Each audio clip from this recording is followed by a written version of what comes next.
ថ្ងៃនេះនាំអតិថិជនថ្មីទាំងអស់គ្នាមកមើលការរៀបចំផ្ទះវិឡាភ្លោះរបស់អតិថិជនដែលកំពុងរស់នៅក្នុងបុរីហេហៀង City បន្តិចមើលការរៀបចំបែបបៃតងជាមួយនឹងការដេកទ្វារមើលទៅលើសម្រាប់ផ្ទះនេះមួយកម្រិតទៀតហ្មងសម្រាប់ផ្ទះនេះវិញគឺមានភាពស្អាតប្លែកម្យ៉ាងដែលបានរៀបចំបែបស៊ីវិល័យនិងទាន់សម័យវ៉ាវផ្ទះនេះគឺមានការរៀបចំជាសួនពណ៌បៃតងគ្រាន់តែដើរកាត់ភ្លាមគឺមានអារម្មណ៍ថាស្រស់ស្រាយគួរឲ្យចង់រស់នៅមែនតើចុះបើមានផ្ទះថ្មីជារបបផ្ទាល់ខ្លួនតើបងប្អូនអតិថិជនចង់រៀបចំបែបណាដែរគ្រាន់តែមកទស្សនាគម្រោងបុរីហេហៀង City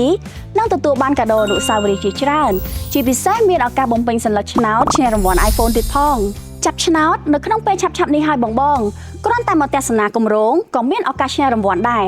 សម្រាប់ព័ត៌មានលម្អិតសូមទំនាក់ទំនងមកកាន់ការិយាល័យលក់របស់យើងឥឡូវនេះសូមអរគុណ